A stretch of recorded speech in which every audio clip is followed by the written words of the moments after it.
Hello and welcome to the British Tech Guru channel. I'm Zaphod Beeblebrox, and if you look this side, you'll see a row of figures coming up. Well, I hope we will, if I got my editing right. And they're absolutely random. Those figures are absolutely random. And where are they coming from?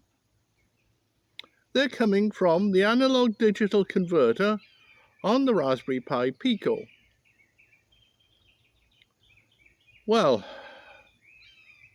those were totally random. They were just not worth bothering with. And that's the kind of thing I've been struggling with. I have been struggling with the random figures from the analog digital converter for a long time. While I was trying to get this working, and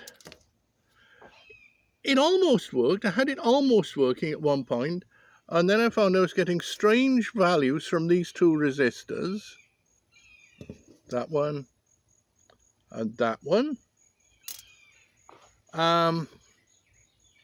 I can't remember the actual values of the resistors or how much I was getting from them.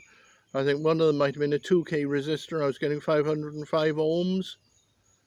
It wasn't right. So I took them out of the circuit and I put correct value resistors in. And I never could get the circuit working again.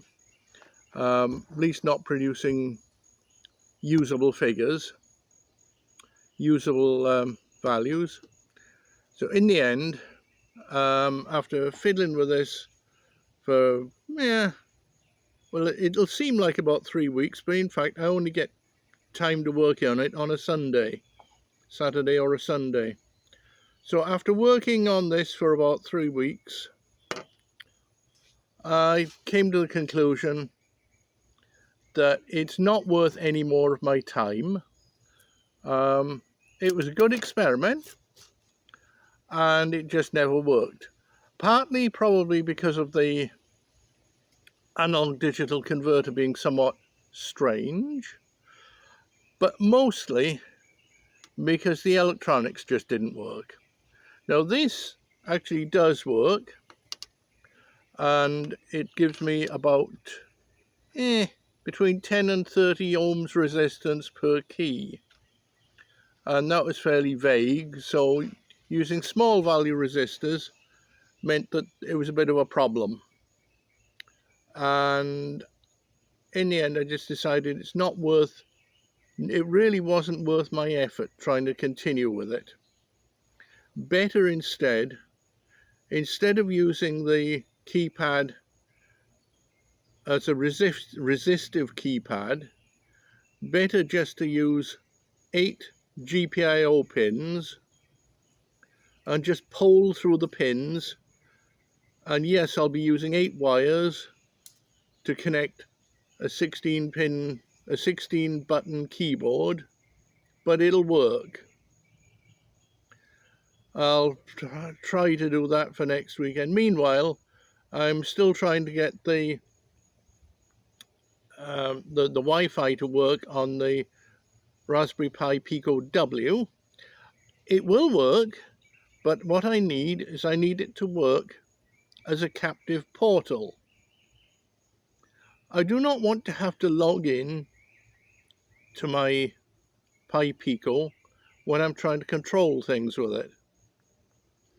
So,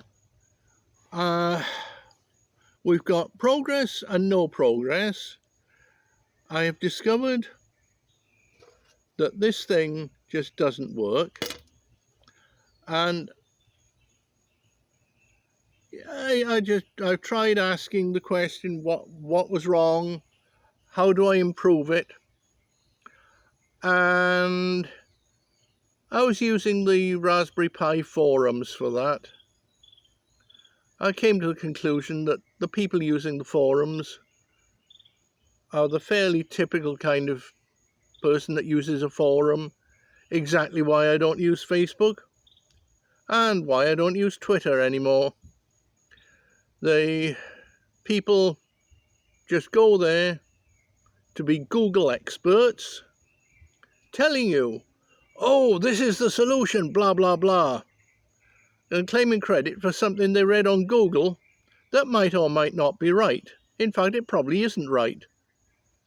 You would not believe the amount of nonsense I've seen spouted as fact on these groups and forums. Just not worth my time, not worth your time, not worth anybody's time, not even worth their time. I can only surmise that the people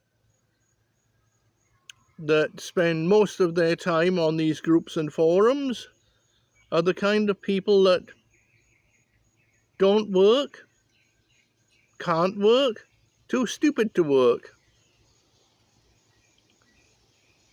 Anyway, I shall work on this again next weekend, unless of course something comes up with the Wi-Fi. Now the Wi-Fi is interesting. The problem there is that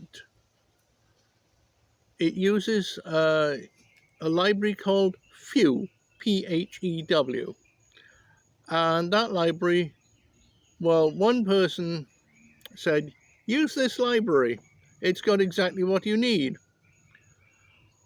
I can't remember the fellow's name, but I looked.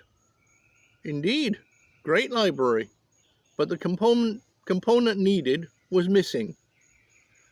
And he said, look on GitHub. So I did, and I found an even earlier component that missed more things. So I'll be tracking that down over the week, trying to find the right component.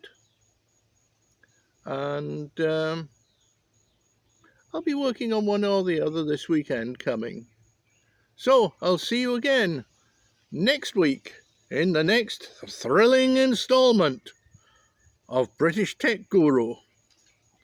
My name's Zaphod Beeblebronx, and I'm here in sunny South Carolina.